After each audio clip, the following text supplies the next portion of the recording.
Hello,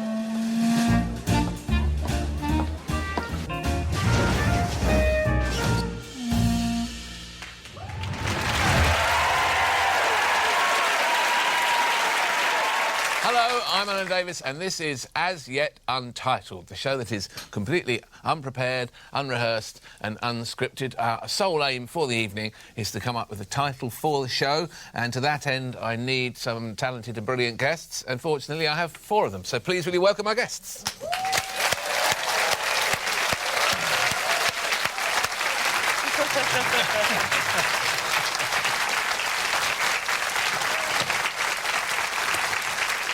So, welcome. We have Jo Enright here, for whom opportunity nearly knocked, and she is not a master criminal. Jo Enright, please. Jim Moir. Jim Moir is very much aware of the aggression of pigs. Yeah. Aisling B, who likes taking in old men and whose mum was not loving it.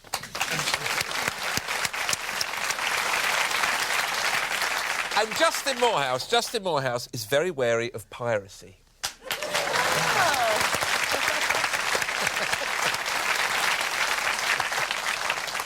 Very welcome. It's nice to see you. It's nice to see you, Jo. I saw really Jo nice to see you, in the corridor. I don't think I've seen you for about 20 years. Thanks. Yeah. She's been in that corridor waiting. Oh, when will Alan come back? Jo!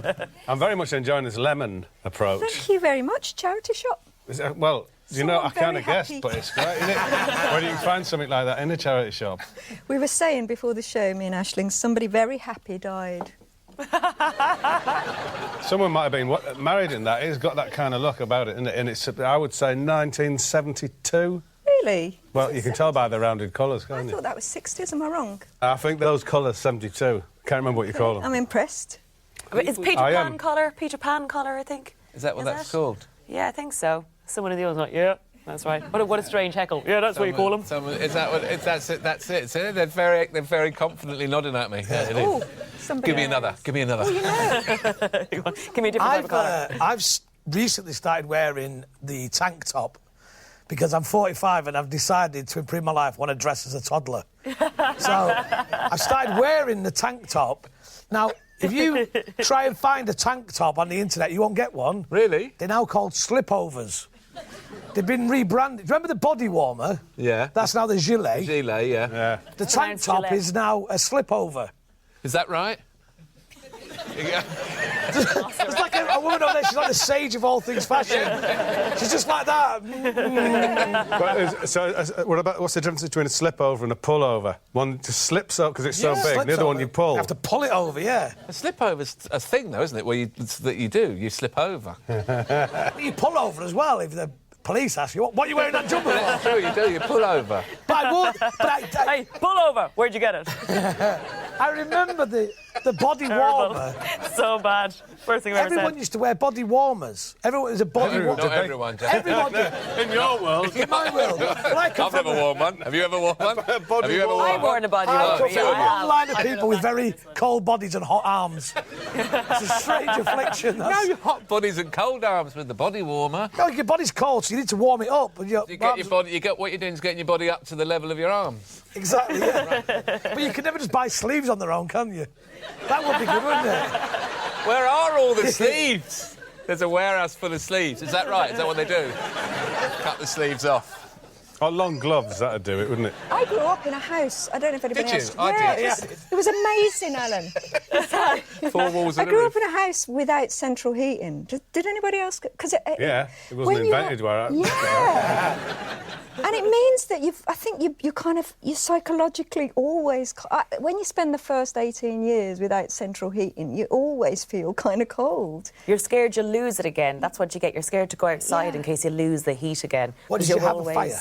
We had a gas fire in the living room and a gas fire in the front room, and you couldn't read in bed because your hands would go freezing and your nose would go freezing. Yeah, no, I do remember that. Hot water bottles and pulling Yeah. I used to put my school clothes on in bed. drag him in, get him up, pull your trousers on. Did you? Trying to put my tie on was the hardest thing, under the covers. And then just slip out to school under the duvet. And when I was renting flats in London, you'd always lift it up and use the hairdryer to warm the bed. My friend set her bed on fire doing that. She'd no heating in her house and she put the hairdryer on and she just like looked away and went pfft like that, and so they had to put it out. It's very dangerous. Warm, though. Yeah, warm though, very warm, in fairness. We had, when I was a student, we had ice on the inside of the windows. Yeah, I did too. Yeah, although a lot of murmuring. Yeah. A lot of murmuring We all about had that, didn't we? where the God, the early condensation froze 1900s were overnight. awful. There are people alive today who don't know the sound of the windows rattling I know. in the wind. Do you remember the storm of 87? It's like being around your granddad's house. It's just like a day around your granddad. The people who don't know. The storm in 87, I was at the university in Kent. I was in Kent, in Whitstable in Kent. And there were, in Sevenoaks, there used to be 7 Oaks, and in the morning there was 6. and that's true. That is true, isn't One it? of them is I've got in my kitchen now. Have you? Well, this is what I was told when I bought the house in Kent. There's a really nice sort of part of the kitchen is made out of this really nice oak. And it's one of the oaks. And that was one of the trees that came down at You Seven know what they Oaks. did? They planted 7 oaks, and now they've got 8. So now it's confusing. But I was right in the thick of that storm. I was introducing or doing a warm-up for Doctor and the Medics at the Astoria. And we all went back to this hotel afterwards, and someone said, "Have you seen what's going on outside?" And we had a look, and there was, like, bins and trees flying through the air. Wow. So I got in a taxi with the only taxi driver who was driving around at that night, and he was insane. And he said, "This is fantastic fun, isn't it?" I was going, I thought, I've made a mistake getting in the car with you. And he went right across Regent's Park, right across the grass and everything, because there was no one out to stop him doing whatever he wanted. Oh, my God. And I got back to my house in Deptford, and I couldn't find it because all the trees had fallen down in front of the flats.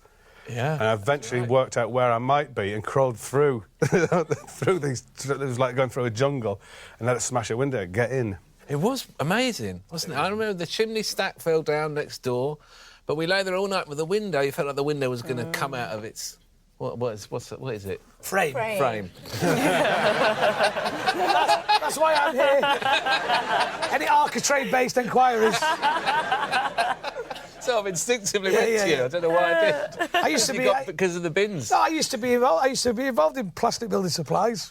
Did you really? Yeah, yeah. I could talk to you about Opal 4-quad polycarbonate. I wish you would. Well, if anyone's watching this who's got a problem with your, like your traditional, the cheap conservatory that people have on the back of their houses next to the wheelie bins, they have that lining in it, don't they, on the roof? It looks like a lining. And what happens is when it's cut, the plastic gets inside, and if it's not cleared out properly, it has a spidering effect and it'll blow the whole roof, and it's just a nightmare. Why does mine leak? That woman over there is... All right, what it Trying is... to tell us. I'll have to come and have a look. Would you? Yeah. It's only now and then, which is the strange thing. It doesn't leak. Is it when it rains? When it's not raining. When it rains, in various places, now and then. Yeah. It's got a mind of its own. Do you think it's someone playing tricks on you in your house or something like that? I think it is. Oh, this will drive him nuts now. I think there's a ghost in the conservatory. Yeah, that's where they Do you normally know, hang out. I did a wedding. I've never ever done... I'm a stand-up comedian. I've never done a wedding. I've been asked loads of times to do weddings. And I've always said Like a no. stranger's wedding. Oh, dear. Yeah, but then this guy eventually, he said to me, he said, "Look," Oh, dear. he said, I think you'll be all right. He said, "I think you'll be all right." He said, "I've seen you a few times. It's at my house," and he lived in somewhere, something hall. I thought, well, even if it's not all right, he's got enough money.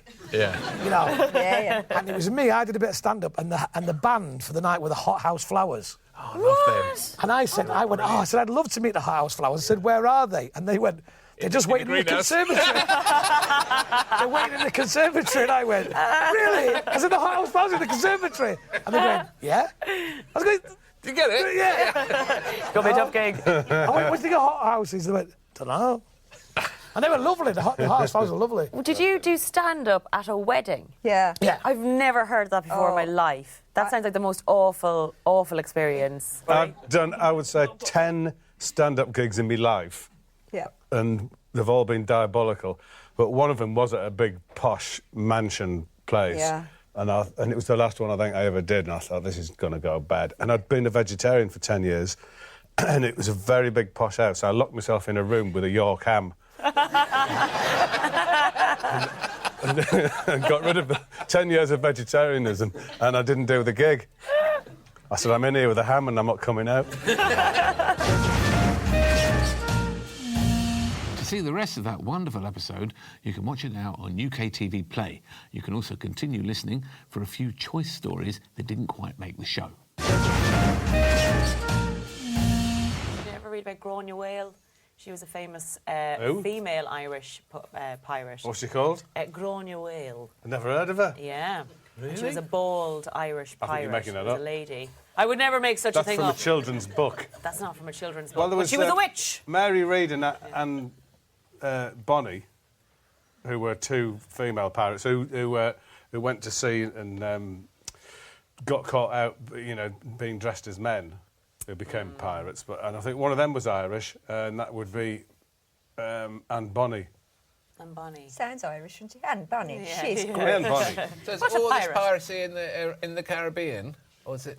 Well, it's all over. It's all over the place. Wherever they could rob a ship. Right. So I could take you through. It's very long and probably not right for this I programme. quite like it though. I'm quite interested in it. Well, all right then.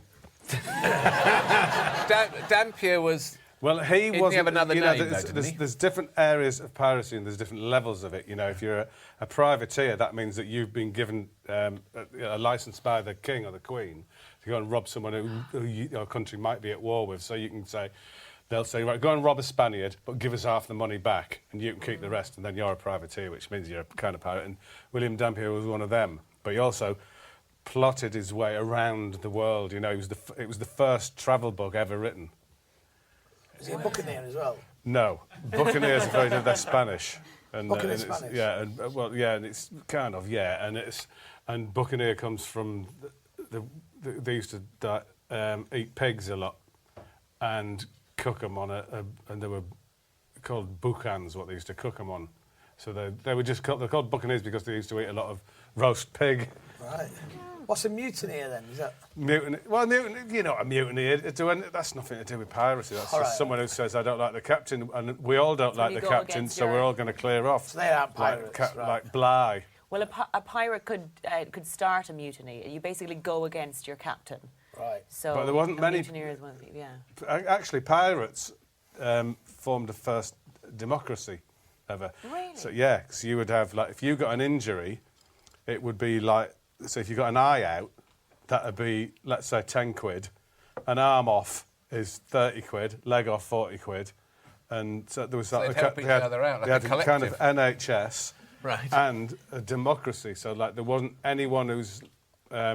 everyone was in charge, but you had a round robin. So if someone wanted to say, no, I don't think that's right, they'd have a round robin. vote. So, do you know where the word ringleader comes from? No, go on. No. You have a round robin, and if let's say the captain thinks, I suspect you're the ring, because you have a round robin, everyone signs a name. We're all against this idea, so you don't know who the leader is because it's all in a big circle. But someone always Like is the this. leader, You don't know who's presenting. and the ringleader is the leader of the ring. Sorry. I did this. I did this once when I Not worked as at... complicated as it sounds.